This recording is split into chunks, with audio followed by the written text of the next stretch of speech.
Independence or the Union. Both campaigns are now actively underway, but don't forget, it's your choice and it's Scotland's future.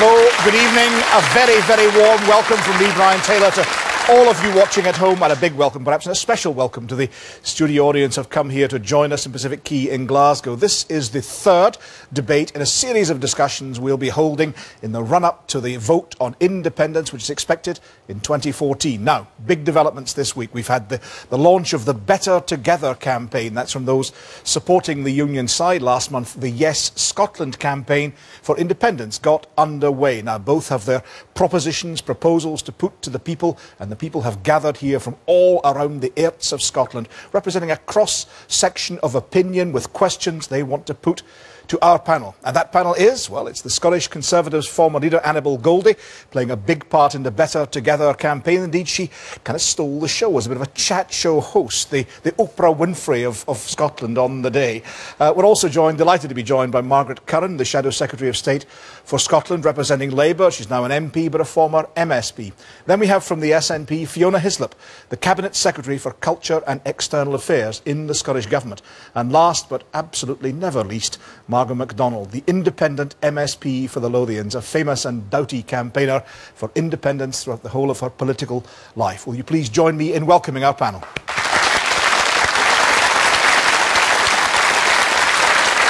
Thanks for that. Let's go straight into the debate, straight to our first question. It comes from Colin Moore from Alloa. Colin, please. Good evening, panel. We have record unemployment, record food and fuel prices, and people are scared for their jobs. Will the panel tell me the advantages of being in the United Kingdom? OK, that's a good way of putting it round, Colin, because generally it's independence that's facing the challenge. But this week, of course, we had the launch of Better Together, saying the Union was a great idea. Margaret Curran, treat this as like a sort of episode of the panel game, Just a Minute. You've got a wee spell to talk positive. Exactly, no hesitation, no deviation, and above all, no bashing the Nats. Have a go at defending the Union, but in that positive way that was promised at the launch this week, which you attended. Absolutely, Brian. I'd be very tempted to bash the Tories if we're actually trying to deal with the economic problems that Britain is facing, because I do think the best answer to those challenges that Colin has highlighted is a Labour government that actually gives us a different economic policy and actually gets growth back into our economy. You're bashing the Tories. You're sitting next to Annabel Goldie, who's your partner in this campaign. But I was just about to say, and I think that's the best way to get prosperity and share that prosperity across all parts of the United Kingdom. I think it would be a huge mistake for Scotland to break off from our biggest market. We need to make that union work better, but I think to go down a different path would be a huge mistake. Let's get markets working together. Across Europe, across the world, there's growing interdependence. We need to work together and share resources and work in partnership with each other. To break up now would be a mistake. You're talking about to break up now would be a mistake. Forgive me, but again, that's a negative point. Colin wants to hear positive defence of the Union. Well, I think that is a positive defence of the Union, where you say that the partnership works together. It is about making sure that we get growth into our economy. It is about recognising the skills of our people. When I look at the challenges that I want to solve in Scotland, where I've got a passionate interest, be it tackling poverty, be it tackling, the lack of skills we've got, I think we need to pool our resources across the United Kingdom, use the institutions that is Britain, use our influence in Europe and in the world that we get as part of that partnership to help us develop. I was going to come to Fiona Hislop, but Margot MacDonald's face wins it by a mile there. Did you see that expression? Margot. Correct me if I'm wrong, Margaret Curran, and we'll not fall out over this. But don't you represent the constituency in the United Kingdom that has folk living the shortest lives, has the worst health records in the UK?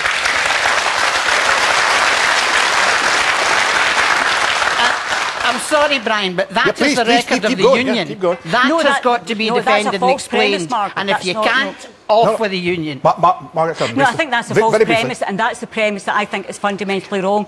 You think by separating Scotland off from the rest of the United Kingdom, ergo will solve poverty. I tell you, that's just a fallacy. What we need to do is fight across the union to make sure that we can solve poverty. Fiona Hislop, I will come to you in a second. Let's go to the audience briefly. Hands raised. Lady in the second row, please. Yes. Right, yes, please. If we stay as a union, how do you propose to make these market changes and bring jobs into the economy? Because it's fair enough to say it, but you've got to give us an answer as to why. As to how it happens. Yeah. Gentlemen here, and there's the third row. Yes, gentlemen. Yes, please. Yes, sir. Yeah, I'd just like to say the benefits of being in a union. 12 billion more invested than we actually produce in Scotland. The GDP is offset by 12 billion more spending. So if you get rid of that, fine, but I'll be moving, Margot. You think Scotland is subsidised by the UK, the rest of the UK? Yeah. You think Scotland is subsidised? Yeah, okay. So. Gentlemen, the second back row, please. Yes, sir. Yep. Can I ask the panel, Mr Cameron has promised the 70% of our assets if we all vote no. Why shouldn't we vote yes and receive 100%? Thanks for that. Fiona Hislop. Several points there, pro-independence, pro-the-union. Independence, a yes vote, is the most simplest and quickest way to get the levers of power that we need to get the jobs. This is about opportunity. It's about people deciding themselves where the advantage lies for Scotland. We're an energy-rich country. You talked about fuel poverty. We shouldn't be having people who can't afford to heat their houses. And we should make sure that we have the opportunities for jobs, and that comes through having decision-making with the people of Scotland who can decide things in a way that adapts and meets their needs. Well, what about the point made by the gentleman there that we ain't got the cash, that Scotland requires subsidy from the rest of the UK, bailed out by the UK? Brian, one of the best things I think about the debate that's taking place just now is we've got recognition finally, even from people who are arguing no, that if Scotland chose to do so, we actually are in a position that we could do this. We are capable of doing it financially. That's actually, I think, a good platform to have and engage this debate over the next 2 years. Finally, whether it's David Cameron or others, there's recognition that Scotland can afford to do this, and actually the debate becomes of what would you do with those powers? What differently could we do? The difference is the people of Scotland decide, not the Westminster government. Annabel Goldie and then Margaret Curran. Annabel Goldie, please. Well, I draw comfort from one thing Fiona has said. She seems to accept the common sense of a simple question, and I think that's helpful to get that, particular challenge out the road. But going back to Colin's question, I do think we need to look at some facts here. You see, we're not alone in facing difficulties, whether it's in Fiona's desired independent Scotland, whether it's in the current United Kingdom structure. You only have to ask the people of Greece and Portugal and elsewhere whether they've got challenges, and of course they have. And it is actually a mirage to think constitutional change will fix that. What matters is whether one constitutional structure gives us a better chance of getting out of these difficulties. So it's who's in charge rather than where the power lies? Well, it's partly that, but it's partly, again, just to slightly take issue with what Fiona has been saying. Fiona says that even the pro-United Kingdom grouping accepts the argument that an independent Scotland could afford to be an independent Scotland. That's not quite correct, Fiona. What is accepted is that theoretically Scotland could be independent. That's not the debate. The debate is what arrangement serves us better. Thanks for now, that. Can I give you a for example, Brian? Yes, please do. Please, very briefly. Just to put this into perspective, because we're in the United Kingdom, we bailed out the Scottish banks. It cost us £470 billion to do that. Do you understand that actually, at the moment, represents about 16 Scottish annual budgets? That's the scale of what we're talking about. Margaret Curran and then Margaret MacDonald. Fiona Hislop says that Scotland needs to have the hands on its levers to fix these great challenges we've got. But I am confused as to what the SNP actually mean by that, because they say they want their hands on the levers, but then it turns out, well, actually, our banks are going to be regulated by the Bank of England financial institutions. We're going to keep the pound. We're going to split monetary and fiscal policy, which we know from across the Eurozone doesn't make sense. So, I mean, I can understand Margot's point of view, because Margot says complete independence, a Scottish currency, Scotland needs to go it alone completely. But that is not what the SNP are offering. Margot, very briefly. Just to clear up something, the connection between the constitutional question and economic growth. If you look at Latvia and Lithuania and Estonia, they became independent and their economies boomed. People went there, entrepreneurs went there because it was new, it was exciting. How about that in Scotland? Thanks for that. Let's take some audience views. Gentleman in the front row has been waiting patiently. Yes, sir. If or when the SNP economic miracle fails, who bails us out? The UK, Europe or Sean Connery? Gentleman there with the blue jacket. Yes, sir. The panel seem to be saying that within the UK, Scotland's been better off. But don't the Benelux countries work well as they're small countries, but they work well within Europe? Thanks for that. Young gentleman in the second or third back row. Yes, please. I'd like to ask, what proof is there that in an independent Scotland the standard of living would be better? OK, thanks for that. Gentleman with the beard there, and then the other gentleman with the beard, the slightly more gentle beard. No, the other beard first, yes. Both beards. It's an evening for beards. Yes, please. Currently, the United Kingdom national debt is over £1 trillion pounds. 147 trillion. Thank you very much, Margot. Right, so how are we going to pay that off? The Governor of the Bank of England said that the recession will last for 10 years at least, and the UK government borrowed 20 billion last month alone. Your other hirsute colleague just along the line. Yes, sir. And then in the front row, please. I would like to point out to the panel that if we are going to make things better in Scotland, in an independent Scotland, we have to have control of taxation. And one of the worst kinds of taxation, to my mind, is VAT. And that is imposed by being a member of the European Union, and that is a redistributive tax. Thanks for that, sir. Gentlemen in the front row, please, if you can put your hand up again so the mic knows where to come. Yes, thank you. Yep. Yeah, I'd like to take up issue with Annabelle about the Royal Bank of Scotland. Last time I checked, the Royal Bank of Scotland group was 90% of it is NatWest Bank, which is an English bank. Now, those assets are English banks, English debts, as much as Scottish debts. The Scots will be responsible for 10% of those debts. But surely any of the national debts, Scots will be responsible for 10% of it. At the moment, we're responsible for a large chunk of an economic policy we didn't have any say in. It's a fair argument, but wasn't it the RBS group trying to take over ABN AMRO that was the cause of the group's ultimate demise? That was the regulation of the banks by both the Tory and Labour governments. OK, there's more hands raised behind you there. Yeah, the gentleman in the second row, please, with the jacket on. Yes, you, sir. Yes. Go for it. You indeed. Go for it, sir. How can you convince somebody like me that has been dreaming for years for independence and what we're getting is just moving into Europe? We're not going to get our independence. I can't vote yes to this because we're not getting the independence. So you regard it what is just short of independence? Is it the European business? I don't know if I'm allowed to say it, but I don't want to be part of the United States of Germany. OK, thanks for that. I want to be independent. Gentlemen there, please, then in the back row. Yes, sir.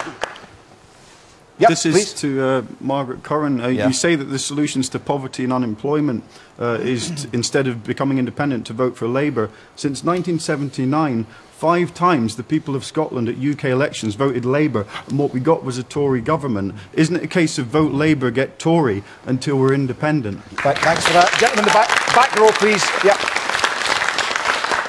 Very back row. Raise your hand again, sir. Yes, you. Yep, please.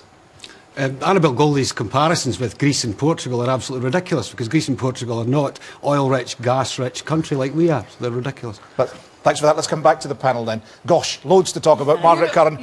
Margaret, you want Europe? Go on then, Margaret. Go on then. Very quickly. Go on. Oh, how I agree with you, sir.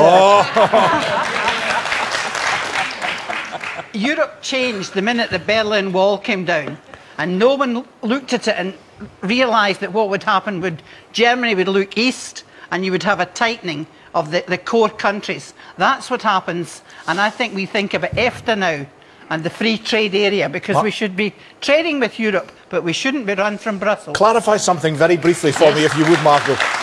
Are you in the Yes Scotland campaign or not? I'm puzzled. Of course I'm yes for Scotland, but there's a better are you way in that to do the Yes Scotland campaign that was launched by Alex Salmond, the launch that was held at the cinema? Are you part of that team? Are you on that squad? My position is that I will... You took a scummer against it because of control freakery. Come on. No, I don't like that either. You're in or out? I will vote yes, absolutely, without equivocation. But you're not part of that team. At the moment, I want to show that there's a room for independence. Okay. There's a room for people who think like that gentleman, who realises it doesn't have to be the EU. Independent Scotland can be independent in EFTA or out of it. There's a lot more choice than is offered by the parties. Thanks for that. Fiona Hislop. I mean, currently Scotland is in the European Union, will continue to be so. That's what the SNP government's position is. But Margot has a point. Also on the more general point about the economy. Well, but I think the point is, within the Yes campaign, there are people who will see and want to see a different future for Scotland. But we can only make those decisions once we're independent. In terms of the economy, this is the crux of this. People want to know that they're going to be able to have an opportunity to have more jobs here. Now, we've proved it already with the Ernst & Young survey just on the 19th of June, that Scotland is topping the whole of the UK in terms of jobs and investment coming here. How much more can we do if we've got the opportunities on taxation and the powers that we can make a difference in? Taxation is one of those areas. Benefits, and we have to come on to benefits, because imagine... We're going to talk about that later in the programme. Well, exactly, because if we're going to have regional benefits, let's leave that we're better off together. Thanks for that, Margaret Curran. I mean, I do think we need to get into the sort of central matter of the economy and just exactly what is being proposed by the SNP in reference to this gentleman's question and some of the others. Because actually what's on offer, I think, actually gives Scotland less economic power. Firstly, it seems to be that we're willing to be in any union except the one on our doorstep, except with our greatest partner and our greatest market. But also, if you look at what the SNP are actually proposing, what they're saying is that the Bank of England will control our currency and that we will have no say over interest rates, over borrowing, which will have enormous... Isn't that right, Fiona? It's fairly limited independence. The Bank of England was given its independence in 1997 as one of the first decisions by Gordon Brown. Now, the point is, in terms of how we run our economy, it's important that we recognise we would still operate within that market. We would still trade goods and services. It would make sense for the rest of the UK to benefit from the balance of payments that the Scottish economy would have. We are in a stronger position fiscally currently compared to the rest of the UK. We're in a strong position because we've got strong exports. And if you think about the opportunities in terms of the new industries, we're in a far stronger place if we can exploit Margaret Curran, then Annabel. Well, first of all, the premise is you're splitting financial and monetary policy, and every other country in the world is moving against that. Secondly, you talk about the independence. They are. That's a fact. Everybody's moving against that. It is causing enormous difficulty when you split fiscal and monetary policy for people. Secondly, although the Bank of England has operational independence, there is absolutely no doubt it's guided by the policy of the UK Treasury. Are you not... But what would happen is the remaining UK, the English government, or whatever partnership was left, they would determine the policy, the general direction of monetary policy in Britain, and we would have absolutely no interest. Now, Fiona, let me be clear about this. Are you telling me you are happy with a model of independence that says, yes, Scotland can have fiscal powers, but we will pass over our monetary powers? No, but we will pass over our monetary policies to a foreign power. Is that your definition of independence? Oh, come on, Margaret. Go on, Fiona. The monetary framework is we've got this kind of, it is in terms of the same market. You can use that monetary framework. There's monetary unions all over the world. The issues about governance, it's quite clear, and we've had experts saying it, including an ex-member of the Monetary Policy Committee, saying what the SNP is proposing. Can I put a point to you? A point to you that was made at the Yes Scotland launch. Are you not in effect saying that Scotland is better governed by a Conservative UK government than governed by an independent Scottish government, which might well be Labour? No, but I think that's a false choice. I just don't think that's the choice we get. I don't accept How is it a false choice? It happens to be a reality. The Conservatives have governed the UK for far longer than Labour have in the last 50 years. Because I think a badly governed England is not in Scotland's interests, and what we're best to do is have a UK Labour government. I get the concept. You want UK Labour government. What's your second preference? What's your second choice? I don't think, I don't see it in those terms at all, Brian. What we do need. Come on. You prefer a UK Tory government to a Scottish Labour government? Of course I don't prefer a UK Tory government. What I do... To a Scottish Labour government, independent Scottish Labour government. I absolutely believe it is in the best interest of the poorest people in Scotland to have a strong and vibrant UK. That's why we've got British trade unions. That's why we've got a British welfare state. And if the outcome is that is governed by a Conservative Party, which you've called a right-wing Tory government, in a speech in 2009, you said the Tories abandoned families and offered no support to people in desperate circumstances. You said Margaret Thatcher should apologise to Glasgow for her policies that wreaked havoc on our city. She said she closed down the shipyards and steel mills and believed that unemployment is a price worth paying. You prefer a UK Conservative government to a Scottish Labour government? Because the problem with the vote in independence, it's forever. And what that is just a one-way ticket forever. John, please. And there is no guarantee in an independent Scotland you would never get a Tory government ever again. Okay. That's not what I'm worried about. Thanks for that. Annabel Goldie. Well, there's a thought to ponder. But can I just say in response to... Could be a comeback, Annabel. Can I just say... Scotland. I don't want Brian Sitter running Scotland. Can I just say in response to your question, unless I've missed something, Brian, you know, Scotland had a Westminster Labour government for 13 years. Yeah. And actually, I don't think this... But currently has a Conservative Labour. And currently has a Conservative Labour. I don't think that is the issue. This is not about whether you liked or disliked Tony Blair and Gordon Brown, whether you like or dislike Gordon Cameron, George Osborne. This is actually about what is the best partnership arrangement for Scotland. Now, legitimately, Fiona and Margaret say independence, that's the best thing to do.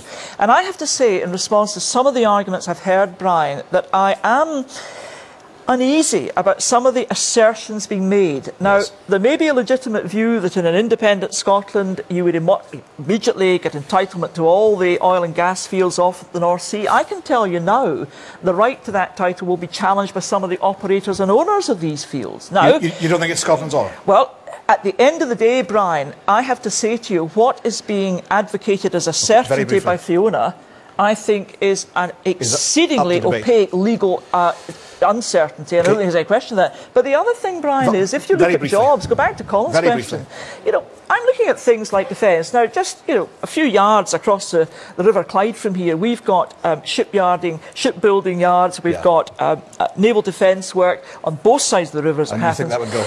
Well, the thing is that if we're an independent Scotland, we have to bid as a foreign country for Royal Naval work. Thanks for that. Okay. Now, that is not good news. I'm going to open back out to the audience in a way. There's going to take a second question, but it kind of builds off that one. So I want to keep that momentum going. I know I saw loads of hands. I will come to most of you if I can. Looking for Adele Gray, please. Where's Adele? Yes, please. Yes, there.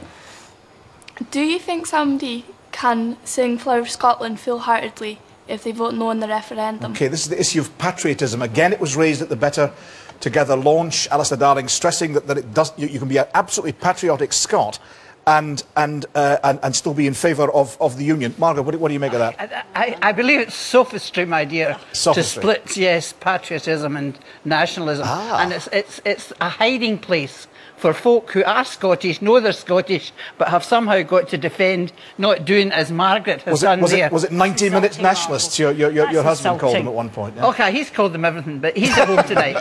Now, Brian, there was a wee important point jumped off Annabel's contribution there, and that is, she talked about defence. As Wendy Alexander once said, bring it on. There's 29,000 people now in the British Navy. The admirals say they cannot afford to have this aircraft carrier that will never sail anywhere because Britain, Great Britain, stronger together, remember, can't afford to put any planes on it. Okay, so they wouldn't want to build that in the Clyde. They could build vessels that we need here. Let's stick to, if we can, independence and patriotism, the defence we've done, I think, in the previous debate. Fiona Hislop, do you believe that you can be a patriotic Scot, a fully fervent patriotic Scot, and support the Union? You can make political choices, but that doesn't affect how you are in terms of your identity. So I find it, I can understand people might want to ask that question, but my answer to that is, you know, I'm a Scot, I'm passionate about Scotland. You don't question the patriotism of your opponents in this debate? Of course not. Of course not. Of course not. I'm reassured. I mean this. I am reassured to hear that, Fiona, because I think there has been an unease about some elements lurking within your party. And one of your own colleagues, Joan McAlpine, in the Scottish Parliament said that Labour, Liberal Democrat and Conservative parties were anti-Scottish. Yes. End of. Now, I thought that was, frankly, it was a provocative remark, but it was also, as it turned out, a profoundly stupid remark, and Fiona's had the good sense not to fall into that trap. And I think, you know, when we're talking about patriotism, this is not about who's a better Scot. I'm as patriotic as Alex Salmond. He is no less patriotic than I am. But what the debate is about is how we genuinely think, and there is a difference of view, and there is a divergence of opinion, how we genuinely think the country which we love is best served. Thanks for that. Let's go to the audience. Gentlemen there, who's been very patient. Yes, please. I think it's a fallacy to think you're a Scot in the sense that a Swede is a Swede or a Pole is Polish, because you're not. You're British. And I'd like to think, how did the panel react to the idea that, you know, Article 15 of United Nations Declaration of Human Rights says that you've got the right to nationality, and given that we don't feel, many people in Scotland don't feel British, we don't fit into that straitjacket of unionism. How do you feel about the assertion that to denied independence, thanks for that. You're denied your human rights? Gentlemen here, and then in the front row, if you put your hand up again, please, sir. Yeah, here, thanks. Yeah, yes, sir. As somebody who was born English and lives in Scotland and is very proud to be Scottish, the only reason that the Labour Party in Westminster want to keep Scotland is because they'd have damn little chance of getting in again in England. And the only reason that no independence campaigners in the Scottish Parliament don't want it is because they don't want the ultimate responsibility. Thanks for that, gentlemen. In the front row, yes, sir. I think you made me. I would love an independent Scotland, but not at the cost of being tied to Europe and the possibility of ending up with its toxic currency. I say, you don't like that toxic currency. Lady in the front row, please, yes. Hi Brian, I would just like to say we've got loads of English boys playing for Scotland now, and if they can sing Flower of Scotland, anybody can sing Flower of Scotland. It doesn't matter. If you feel Scottish, sing Flower of Scotland. That's got no knock-on effect of whether you do or don't want to be. And you think it's got no impact upon I mean, identity's got identity has an impact upon this debate. It's the genesis of this debate. I'm a Scot, end of, and I want independence, end of. But that doesn't mean to say somebody who doesn't share my view, I didn't think Scottish. Thank you very much indeed for that. That's going to get a round of applause. Gentlemen there, please. Yeah, yes, please. Yes, sir. Independence is the normal state of affairs for most countries on earth, and these countries do not refer to their own independence in negative terms. By using scary-sounding phrases to describe independence for Scotland, such as separation, break-up and going it alone, are the No campaign trying to frighten people? Thanks for that. I'm going to come to the other side. The lady in the front row, and then the two gentlemen in the front row as well. Yes, please. When will Scottish Labour and Conservative parties decide to back independence for Scotland? When Scotland becomes independent, what part will they play? Thank you very much indeed for that. And the other two hands, could you raise your hands again, please? Gentleman in the middle and then gentleman at the end, and that'll do for now. Yeah, yes, please. I'm fiercely patriotic, but I feel that the decision we make is for the future of the country, so it shouldn't be dependent on party politics or anything like that. OK, and the other gentleman in the front row, please. There, then there, yes. I'd just like to point out that the UK is independent. Yes. OK, thank you very much indeed. You're content with that? Yeah. OK, gentleman there with the red jacket on. Yes, sir. We have lots of speculation about a second question. We'll come to that in a minute, but go on. As part of that, we've had concerns about Europe, so when we have a second question, why not make it as whether we are part of the EU? A third question on Europe as well. Annabel Goldie, on what you've heard. Yeah, no, a whole cocktail of, of ideas in there. Of ideas. Maybe I just say to the lady sitting over there that the political challenge for me at the moment is to survival. Well, the political challenge. That's for every politician. The political challenge for me is to argue as strongly as I can for the position of Scotland remaining within the United Kingdom. So I'm not at the moment reflecting on a post-referendum situation. I think, according to polls, we are likely to remain within the United Kingdom. But I think your question is, not for the present. But can I just come to the interesting point about the second question? And It seems to me... Do you mind if you don't? Because that's actually our next question. Oh, I see. I beg your pardon, Brian. Our second question is the second question.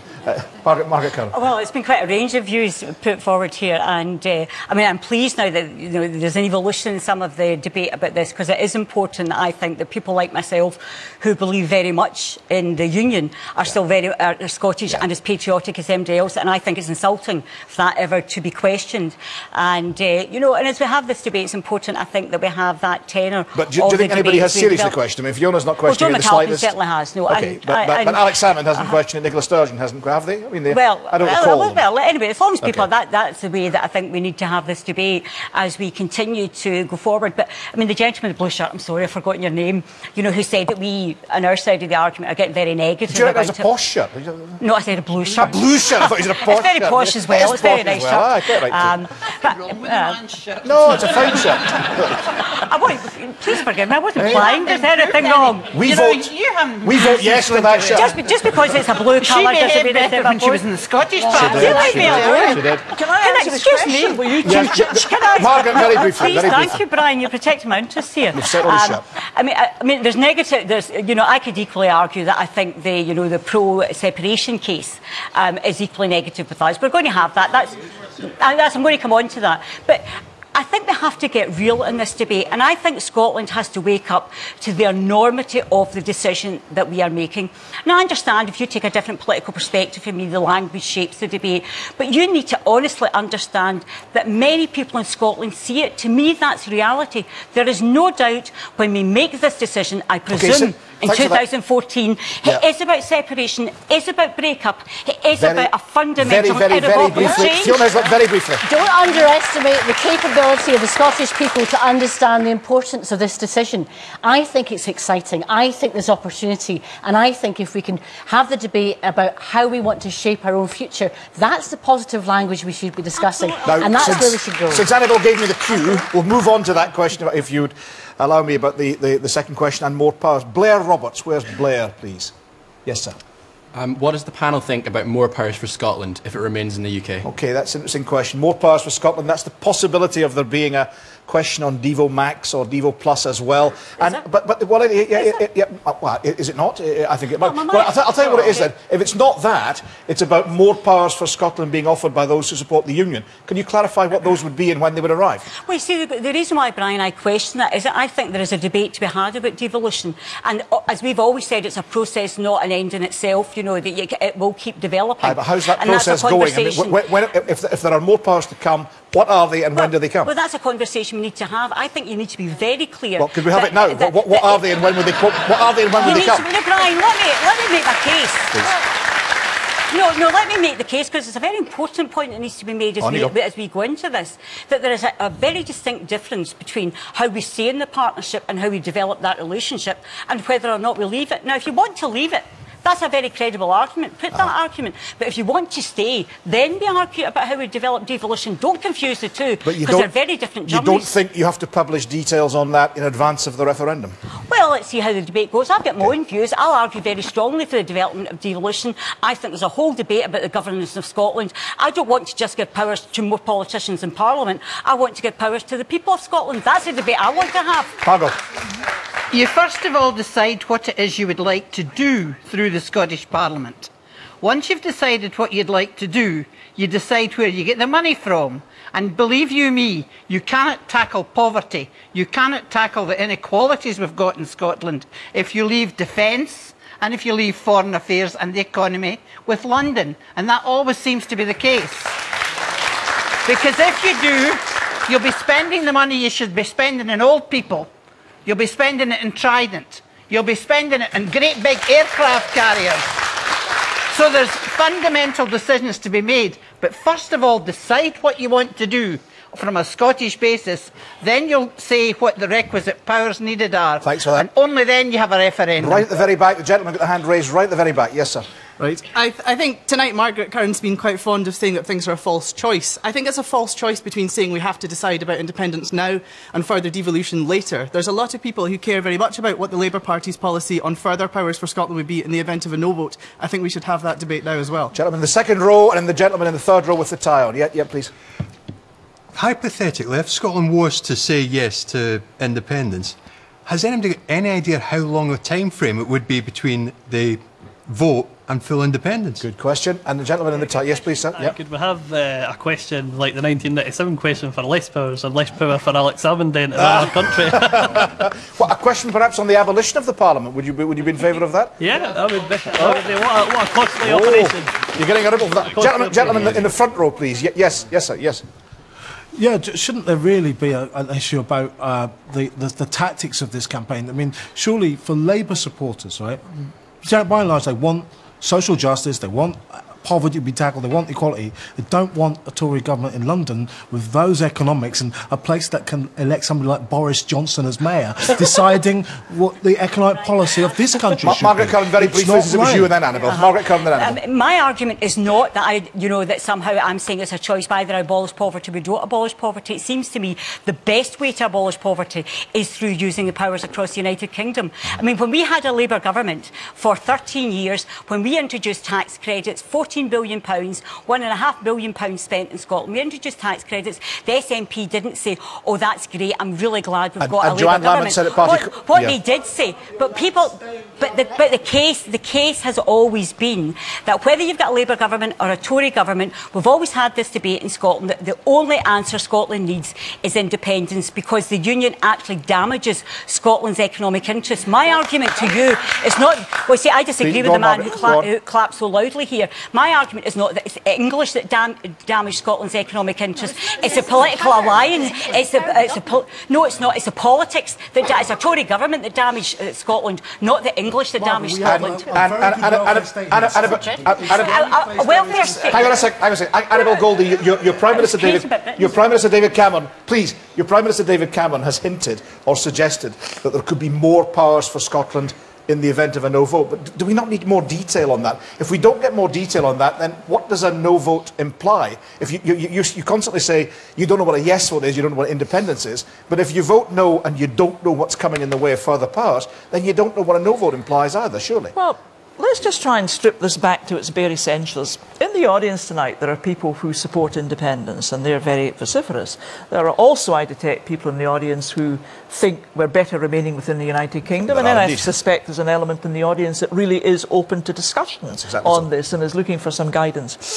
At the moment, we're in the United Kingdom. The person that wants to change that and have independence is Alex Salmond. That's a perfectly fair proposition. I don't agree with it, but he's entitled to make that argument. So he should put that as a straight question. So he should put that question, because you do need a referendum to go from where we are now to independence. You do not need a referendum to change, develop, increase, improve, alter the powers of devolution. We've just done it. We've just passed a Second Scotland Act with very far-reaching powers. But given that the referendum is underway and the Prime Minister himself has suggested there could be further powers, should you not specify now what those are rather than leaving it vague? Because I think the dilemma in doing that, and it goes back to this gentleman's question, I think, about ballot paper and referendum and how many questions you have. The dilemma is, and it's already emerging tonight, Brian, people have a variety of views about whether we have 2 questions, 3 questions or 10 questions. I'll come to that in a second. And that is the problem. We need clarity. Brian, may I just conclude? Yes, please. We need clarity. I may disagree with the objective of independence. I do not disagree with a clear question being put to Scotland as to whether it wants that or not. But a clear, single question. Gentlemen in the front row, please, and then the lady over there in the front row. Yep. Yes, sir. I think that when it comes to hints and suggestions from our Prime Minister, David Cameron, we must bear in mind that this is the man that made a cast-iron guarantee a few years back that we'd have a referendum on Europe. We still haven't had it. Is he to be trusted? I think not. Thank you very much. Lady in the front row, please. Yes, please. Are the Unionist leadership afraid to let the people speak on this question of further devolution because they know the result would seriously undermine their ability to dictate the terms of any further measure of devolution? Why not put that power into the hands of the people? Thanks for that. Thank you very much. Gentlemen here, please. Go. I've heard a lot of people saying that further devolution or localisation of power to Scotland is a sort of right that we should be able to have in the referendum. But I disagree with that. I think that you have the right of self-determination in the UN to determine which country you're in. Yes. But localisation of power should be a matter for the UK government. Thank you very much indeed. Can I come? Just please, Fiona Hislop has been waiting. I'll come to you a second. 2 points. 2 points.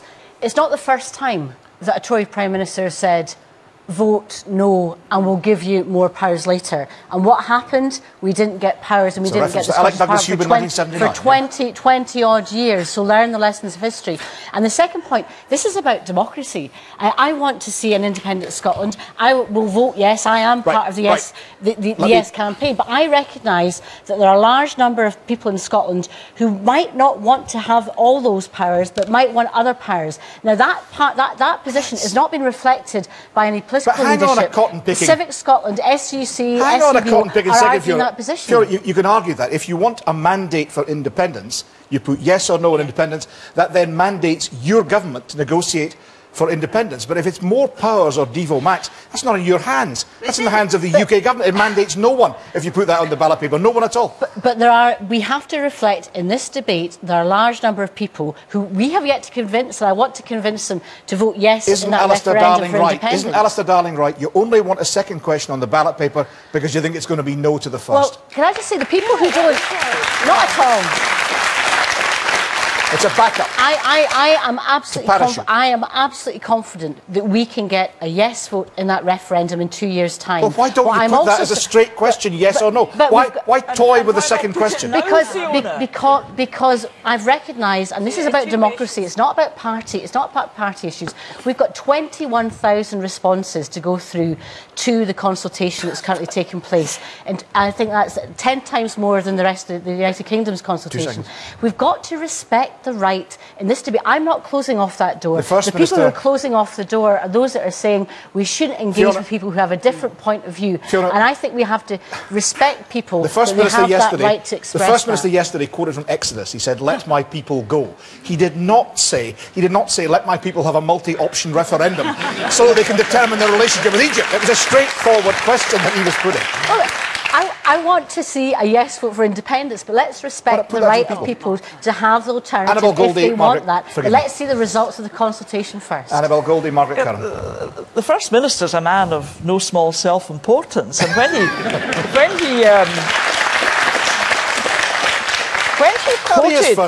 quoted from the Bible, he didn't complete the quote.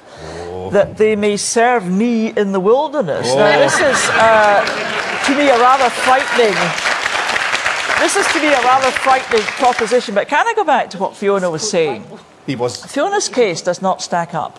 Since 2007, the SNP have wanted a referendum on independence. Indeed, they brought forward in the last Parliament. And you accept they have a mandate for that? In a referendum bill. They must have known what they wanted to ask the people of Scotland. I can't believe that, having spent 80 years as a party believing in independence, they didn't know how to put a question that people could answer. It seems to be quite bizarre that having existed, Fiona, your very political passion and breath depends on your political desire to achieve independence. That A, you either don't know how to ask the question, you don't want to ask the question, or you want to ask another question altogether because you're scared of losing the first question. Margaret Curran, then Margaret MacDonald. I will come to the gentleman. I think at the heart of this is also a very practical problem, and all of us need to be honest about that. If we had two questions, for example, and 51% of people said, yes, we want to go for independence, depending on what the actual question ends up as, and 95% say, no, we don't want independence, but we want more powers. Compete with each other, how do we resolve that? Alex Salmond has said that he will interpret that as a mandate for independence, and I think that would be undemocratic if more people voted for second powers. So let's not get... This is a big decision. Let's not confuse it. Let's get on with it, make the decision and start getting on with things that really matter. Margaret MacDonald. The SNP made a mess of introducing the idea of the referendum. There should have been much more information and education on the policies that we've been talking about tonight before you say we'll have a referendum. But anyway, we are where we are. Now, the idea of having two questions addressing quite different constituencies and different jurisdictions, the only one that we can answer of ourselves and no one can gainsay is the independence one. Are you against the second question then? Of course I am, always have been. Told them that in Parliament. But I'm not telling you anything I haven't told Alec. Oh, Margaret, I thought it was a secret between us, Margaret. But you just think of it. I was speaking to an audience in England 2 nights ago, Kensington, you know, well-educated and all the rest of it. These folk hate us now because they accuse us of... That's not true. Oh, well, there was other Scottish journalists there, so you can check with them. However, we have now got an English political society that's alerted to the notion of independence and devolution, and they will want to have a say if further powers are going to be devolved. So I don't think we can say that they shouldn't have. Gentlemen in the front row, and then Fiona for a last word on this, please, yeah? People are talking about democracy. In Italy, we've got an unelected Prime Minister. In Ireland and in Greece, we've got economic policy dictated by the European Central Bank or whatever, technocrats. And here we've got the SNP saying because the SNP don't like the fact that a UK election has elected a coalition government, that they don't like being dominated by the Tories. This isn't democracy. Democracy has taken place in this country. And earlier, people spoke about what are the benefits of the UK. We've got our own government. We voted for it. The United Kingdom voted for the coalition that we have at the moment. Thank you for that, sir. Fiona, perhaps particularly on Margot's point about the second question. But well, the nub is, the problem is Scotland has repeatedly voted against the Conservatives and still got a Tory government. And that's the choice. Westminster, Fiona. But the point about Margot's point. Yeah. I think this is where, you know, in terms of there will be differences of opinion. We have yet, as a government, to resolve what we think would be appropriate in terms of the question. Do you think there should be a second question? We're going to the consultation. There's a consultation taking place. It would be wrong of me to preempt that. Fair. It's right to at least consult with people to ask them if there should be one or two questions. I know there's loads of hands still raised on this.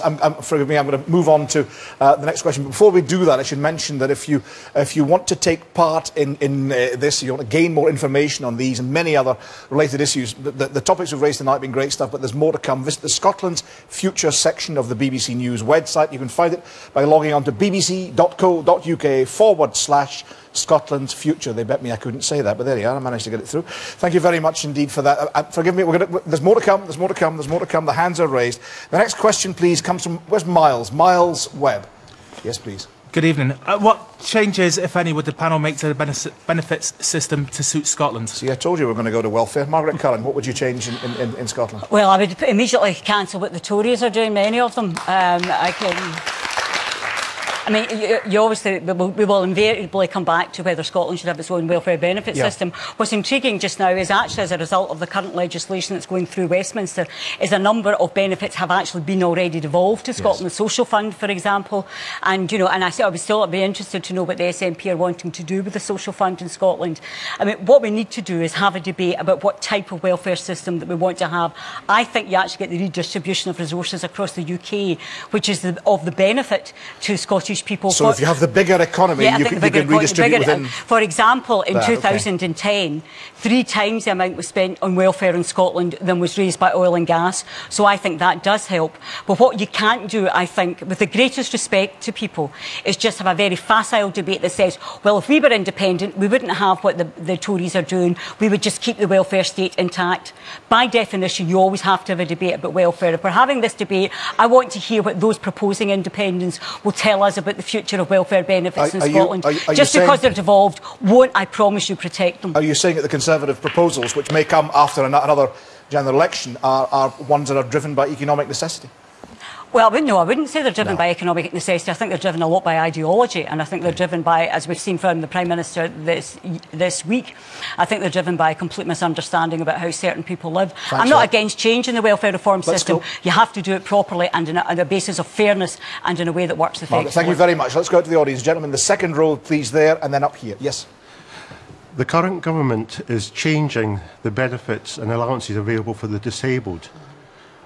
Would a future Scottish Parliament carry on with these changes? Yeah. Or would they reinstate things like the Disability Living Allowance, which is a non-means-based allowance for disabled folk? Sir, do you mind if I stay with you? Are you saying that the current changes are damaging and you're worried about them? Are you optimistic they could be changed? I am worried because there's no information. Okay. It leaves people anxious? Yes. Okay. I mean, the Disability Living Allowance is split into 2 components, the mobility component and a care component. A lot of people use the mobility component to get a mobility vehicle. And there's going to be cuts? Under a Scottish Parliament, would we have to return votability vehicles? Thank you very much. Gentleman here in the second back row, yeah, please. Hi, a few wee points that I've got to make. First of all, Mrs Curran, situation being, how many councillors are going to be buying houses for £1? Secondly, Mrs Goldie, there's the issue, where I'm from Govan, where we've got the Govan shipyards, and I'm hearing that you have sold our wee park down the Clyde. Could you stick to welfare if you've got a point on welfare, because we discussed the other stuff earlier. Okay, gentleman there in the green shirt, yeah, very fetching, posh, smart green shirt. Sorry, Brian, I have to go back to an earlier intervention. Margaret Curran, I deeply resent that she cast a slur on me and said I was anti-English. I was anti-Westminster government. Okay, thank you very much. Thanks for that clarification. Anybody on welfare, please? Gentleman there, yes, yeah. Yeah, the welfare reform issue is quite interesting to me, because Margaret Curran talks about the Labour Party. The Labour Party introduced the ESA component of the new changes now that the Westminster government are forcing it through. Can you tell me how contradictory that is? Lady in the second back row, please, with a hand raised. Yes, please. Yep, on you go. With Scotland receiving benefits such as the free prescriptions, tuition fees, and a higher percentage of Scottish citizens on incapacity benefit than England, I'd be interested how an independent Scotland could continue to fund this with the decline of the oil industry. Thank you very much indeed for that. The gentleman in the back row with the white shirt. Yes, please. You, sir. On you go. Yes, sir. A lot of points are made about Scotland having free prescriptions and that type of thing, but it's just that the English government or UK government chooses to spend its money on other things, like Trident, like the Olympics, Jubilee, etc., etc. Thanks for that. Gentleman in the back row now. Yes, please, sir. Yep. Can I pick up what Margaret MacDonald said earlier about we need to decide what we want and then choose how we're going to get the money? I don't believe that politicians have a grasp of the potential time bomb we have in terms of the demands on welfare and healthcare. In 20 years' time, we will have twice as many over 70s as we have presently in the present population. So you're broadly saying, sir, nobody can afford it. UK government, Scottish government, independent, autonomous, devolved, doesn't matter. We're stronger together than separate. Thanks very much for that. Fiona Hislop on this point about welfare. I think this cuts to the real centre part of the arguments about control, and it's about choices, and it's about making decisions about what you want as a politician, the society you want. That's why we have free personal care in Scotland, because that was something that's important to us. In terms of free prescriptions, it's also not having a tax on the oil. That's a choice that we wanted to make. Same in welfare. We should be able to make those choices about what suits Scotland. Only yesterday in the Scottish Parliament we passed a bill led by Nicola Sturgeon to try and see off the worst effects of some of the welfare reforms coming from the Westminster government. But we shouldn't be in the position that we're just trying to see off the worst effects. If we had complete control of that welfare system, we could make the choices to make the difference. And what about the point our friend at the back makes, that no government's going to be able to afford this, and he says it's better across the UK polity and economy, the point that Margaret Curran's making. Why do we have to have control of the levers of power? Because in terms of Scotland, we have to make sure that we have more of our younger generation in employment, because we have got a growing elderly population, more so than the rest of the United Kingdom. We can then make sure that our changes to our taxation system, our benefit system, can help support what will be a growing elderly population. But the best way to do that is to get people into work, to get our economy going, and to get that we need the resources and also the opportunity to use those wonderful resources. Back to the panel in a second, but that gentleman right at the very back, please. Yes, sir. Yep, yes, sir. How can you actually say that when the benefit system at the moment is in absolute shambles? When you try and get benefits for your family, nobody's interested in helping you. So how is it going to improve in any way you taking over the benefit system? Because you're right, the way it's working just now is not working properly, so at least we have an opportunity to do it differently and to do it better. Second row, please. Yeah. Yes. Hi. First of all, incapacity benefit is actually being scrapped at the moment. They're in sort of doing that at the moment. It's been changed to employment support allowance. Would that still be the same? Would it still be being scrapped? Okay, and also the welfare state and unemployment go hand in hand. How would an independent Scotland be able to provide training and education for people to move on with their lives and very, get new very, jobs? very good point. The two are joined. That's a good point. Skills and we have education under the Scottish government, as is under devolution, but not job centres. And therefore, bringing them together, we means that we could provide a better service. Do forgive me, Margaret MacDonald and then Annabel Goldie. Margot. Sorry, but this is a back to basics for those of you who are old enough to remember what that was like. This is about integrating welfare and benefits and your taxation system. It's having a common approach to things. Like, for example, not being afraid to say it is immoral, it is obscene, that the chairman of these banks, the chief executives of these banks, should earn 237 times what the average worker earns. That's wrong. There should be a cap put in wages, for example. You can point to any number of ways in which the system could be improved, and from my point of view, made more fair, more equitable. You don't accept the point about redistribution that Margaret what I don't understand is why we've got to be bigger or smaller. You take that basic decision, and then you decide which of the parties you agree with and follow that party. But could you not redistribute wealth more if you have a larger economy, if you're the economy the size of the United States, for example, or the size of the UK? How come that since I have been in politics, there have been Labour and Tory governments, and there's been small coalitions in Westminster. And when I was coming into politics, 1 child in 10 in Scotland was born to fail. It's now 1 child in 3. Thanks for that. We're running out of time here. That's their record. Margaret Curran and then Annabel Goldie. Margaret Curran. So it doesn't matter if you're a big country or a small country, you'll take your approach to welfare and it'll be guided by, I think, basic political principles will be broadly what will guide you. But I have never heard anybody yet say to me, here is one welfare policy that you will be improved by the fact that you're an independent Scotland. Annabel Not Goldie. one Thanks for that. can they say will be improved. Annabel Goldie. Annabel Goldie.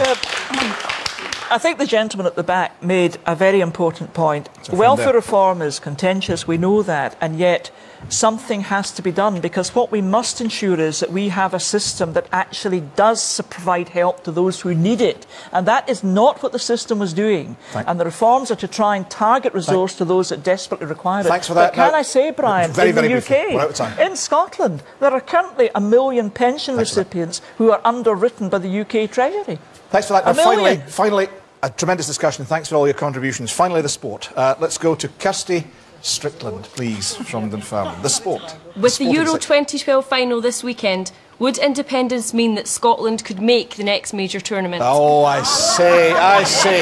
Spain, Italy. I'll tell you what, since the advent of devolution, Scotland have not qualified for the European Championships. We've not qualified for the World Cup. We were mince at football before, but we're even mincer now.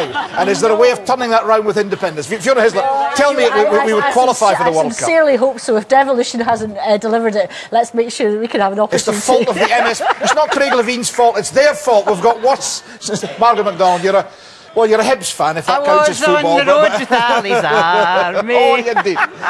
Would we be better at football? I remember the glory days of Argentina. Now, so do I, Margot. One thing we could do as an independent country, if we wanted to, we could say that we're going to stage the World or the European Championships, because we already stage big golf events. We can do it if we decide to. One thing we will not be doing, though, if I've got anything to do with it, is staging the Olympics. Margaret Curran, would we qualify for Europe if we were independent? Oh, well, wouldn't that just be wonderful? I'm the Member of Parliament for Celtic being independent or qualifying for Europe? Can I just say I've got a footballing interest in it. You know, we can have a great football team as things currently stand with the footballing talent, and we worked at it a bit harder. But we don't need to be independent, I think, to do that. And Annabel Goldie. Do you know what? It's good to dream, and I applaud that. I applaud that. But you know the young guy I'm rooting for at the moment? He's Andy Murray, and he needs our support right now. Our friend in the front row is going to have the last word. Yes, please. Yes. The reason that Scotland's not doing well is because there are too many Dundee United players chosen by Craig Levein. If we get rid of them and a few more St Johnstone players in, we're bound to do well. I would pick St Johnstone players tomorrow, but there's one or two Arabs should be in there as well. Thank you all very, very much indeed for taking part in a tremendous debate. Serious, towards the close, light-hearted, absolutely superb. And thanks to the panel as well. We're out of time. Thanks very much indeed to the panellists, and thanks to the studio audience, and thanks very, very much indeed to you at home for watching as we choose Scotland's future. Now, there'll be more debates to come here, where else, on BBC Scotland, so please, please do join us again. From all the team on the debate programme, have a very good evening. Take part in the debates, go to the website, check everything, watch Andy Murray, watch the European Championships, but watch more of our debates when you get a chance. From me, Brian Taylor, thanks again, and Toodaloo the new.